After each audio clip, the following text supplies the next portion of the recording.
Welcome back to Step by Step, a podcast brought to you by Palmetto Conservatory of Dance. I'm your host, Antonia Diaz, and today we have a very special episode.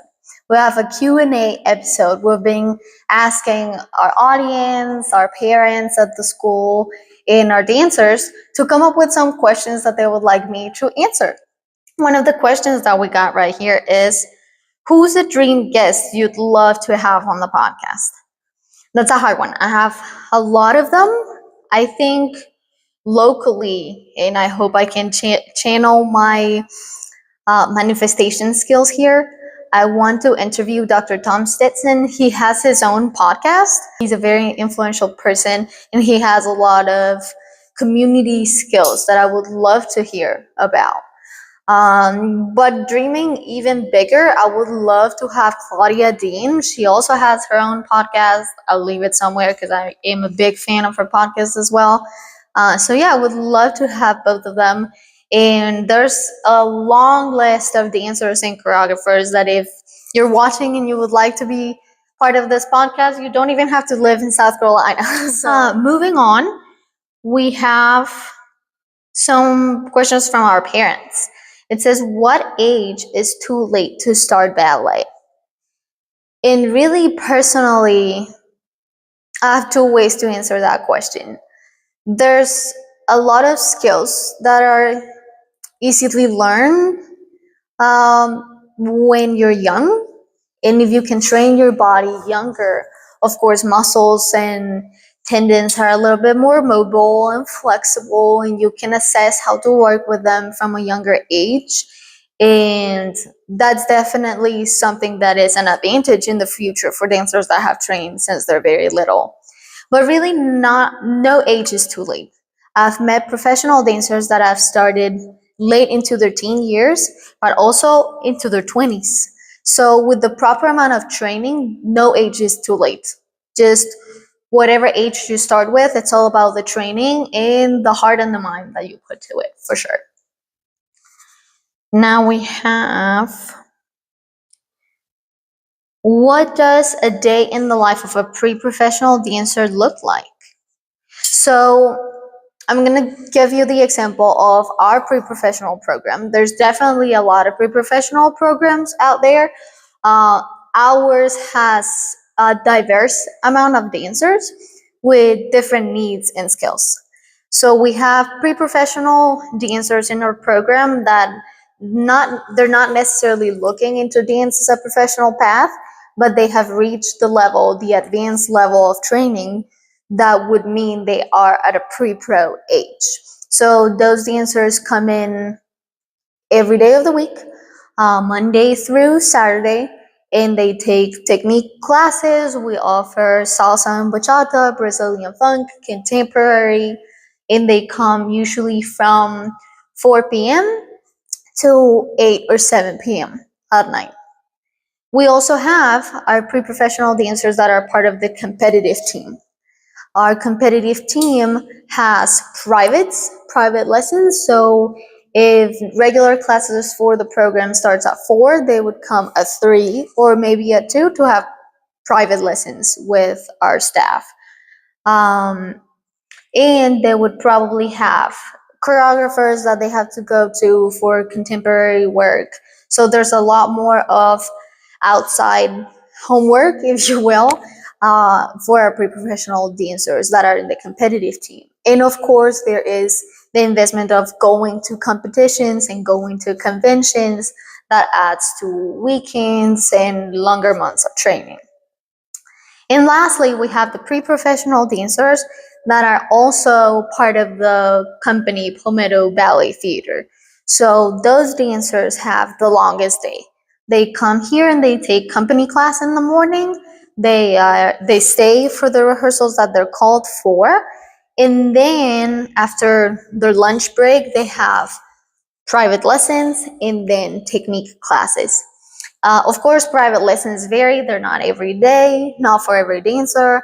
Rehearsals vary every day depending on the program for that season. But yes, so it's a pretty packed schedule for those dancers that are part of the competitive team and the company and of course have to take their technique classes as well. How do you handle stage fright? That is definitely a very personal question. I feel like every dancer relates to stage fright in a different way. I can give you mine, which I'm sure some dancers can relate. If you have specific religion or practice specific spirituality, you identify with that as something that calms you down. So I cross myself as soon as I get to the stage.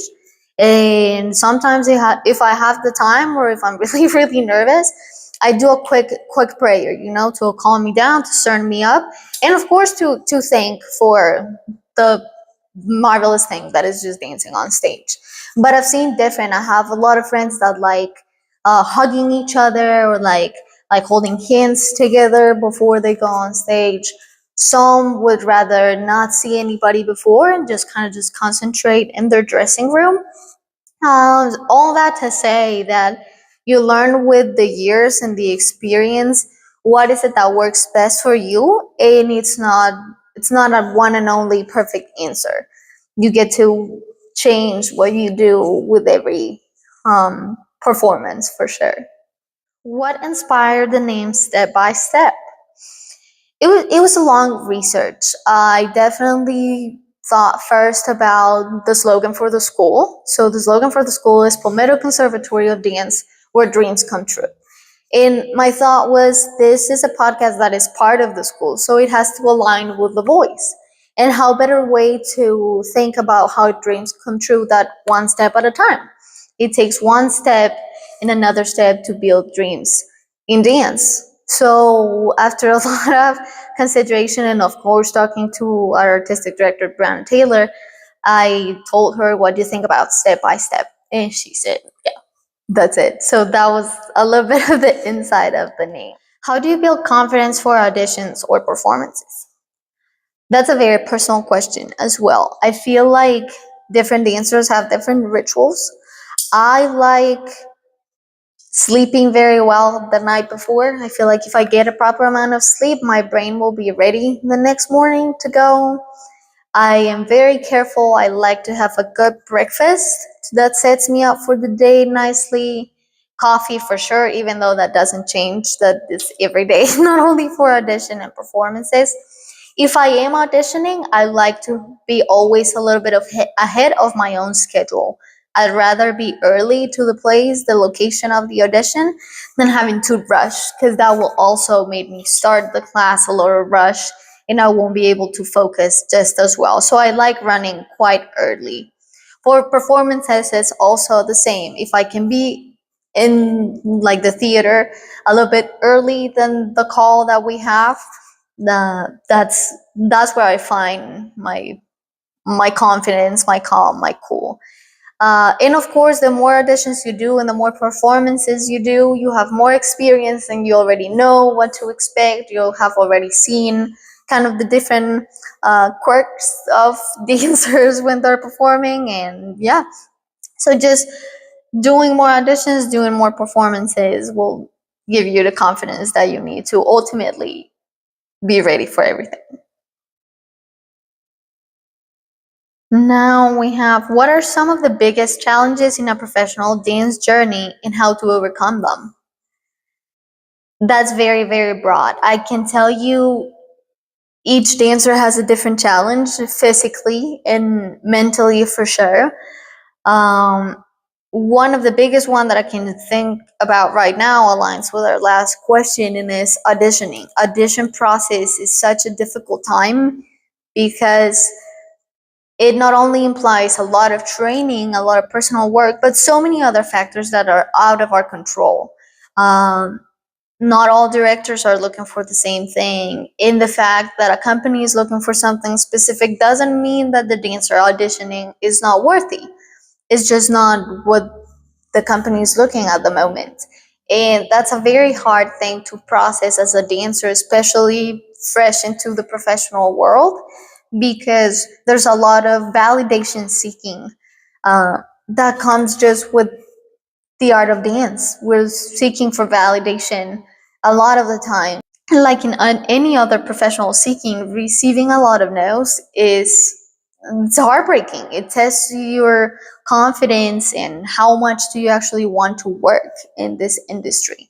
So yeah, I think one of the biggest challenges is auditions, and the only way to overcome them is to personally understand what you're worth.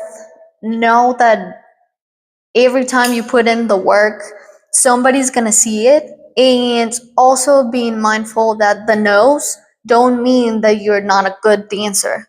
It just means that you're not what they're looking for at the time. So trying to be more calm about the response and kind of just enjoying the process and taking one step at a time without overwhelming the mind and the body would be my answer. What makes PCD's training unique? That's a very good one.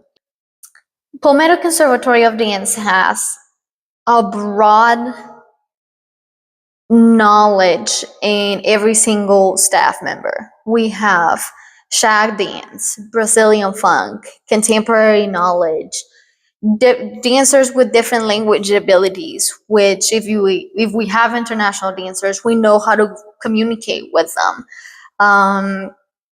So I think when it comes to the knowledge, the dance knowledge in the school, there's a lot of it. For every level, we have a clear understanding of what we want to see and what we want to do and how to progress in those levels. I also think there's a vast generosity of time. So each staff member, when you approach them, they love being in the studio, so they'll gift their time and they'll put it to the service of their students just for the love of art. There's a lot of that in the staff. And of course, now with Palmetto Ballet Theater, there's a clear path. Even when you start young as a 4-year old, you can see what you're aspiring to. So there's a connection with the professional world and the students that is very unique because you get to perform with professional dancers, and those professional dancers, some of them are also your teachers. So you get the knowledge immediately. And we as teachers, since we're still dancing, there's a lot of knowledge that we can bring from what we're doing, from what we learn every day. So I think that makes the training very unique and very modern as well. What are your go-to tips for point shoe prep and care? I'm gonna do a disclaimer for this one. Each dancer approaches point shoes in a different way. There's a lot of tips that I have grown to realize with my experience with point shoes. As a teacher, my first tip is to have a good ankle strength and flexibility training and routine. Point shoes, the more you dance in them, the more strain you're putting into your body. Dancing in point shoes is not something natural.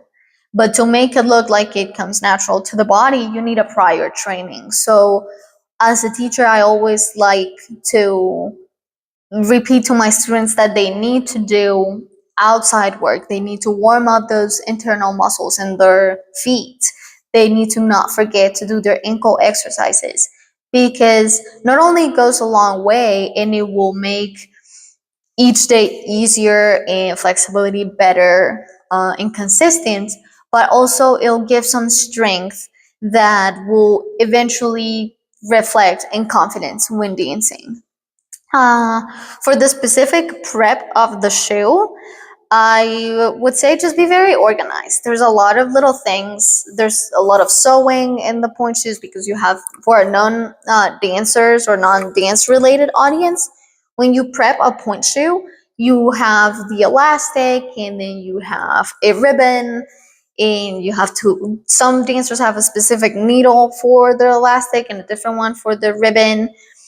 So that what I just mentioned is already 5 things: your shoe, your ribbon, your elastics, and your sewing kit.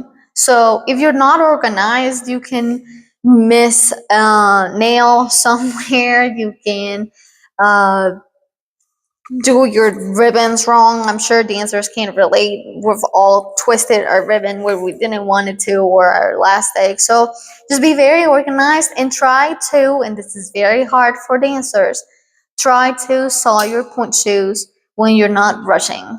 Because usually when we rush sewing our point shoes, something's gonna go wrong. Something's not gonna be right, and we're just gonna be stressed. So yeah, that's my main tip for point shoe prep.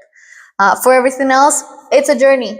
Don't worry if you don't really like your toe pads right now. There's a lot of more toe pads in the market. Same with point shoes. Experiment and let every pair teach you something new. Now we have, how does dance shape personal identity outside the studio? I love that one because dance build personal identity since you're very little. I think the structure of a ballet class and a dance class requires of individuals who dance to become very respectful. There is a clear understanding of who's the person in charge on the front of the room. And it's not that you have to fear them, but you do have to respect them because all the information is coming to you through them. So I feel like most dancers understand very well, or at least our PCD students understand very well respect. And that doesn't mean that you can't be any more active. We love active students, but respect is extremely important for your peers and for your teacher. And ultimately, ballet and dance are very rigorous arts. So dancers become very strict with themselves, not only for dance and their training, but you see that they have a pattern and they want to get everything done. They, even though school sometimes is hard, they want to get their school done. They're focused. So most dancers learn how to focus their energy into one thing, finish it, and move on to the next. Because that's kind of how the ballet class works as well, and how dance works. You learn choreography, you do it, and then you perfect it, and you move on to the next, and you learn something new. And what I just said, learning something new makes the identity of a dancer to be very open. There's always something new to learn. There's always something new in the world coming up. So it's people that are very open to new things. And even if it's not in their personality, things that get thrown at them, they know how to manage them because it's a performing art. Every day is different and you have to know what to do as it's given to you. So I think that's it. I actually got a question from one of our guests, which is a question that I ask them uh, every time at the end of the episode. And that's why I left it for last in this episode. And it's, what is your favorite dance step? My favorite dance step is, it's very hard, but I think I love turns. I love me a good turn. Not necessarily only in ballet, even though I love pirouettes and fouettes. But when I see dancers turn, I don't know. There's something about watching it that I love it. And I'm very critical of it as well. So a good turn always goes a long way for me.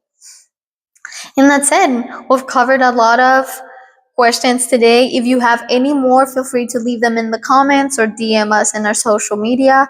And thank you so much for watching. I'll see you in the next time.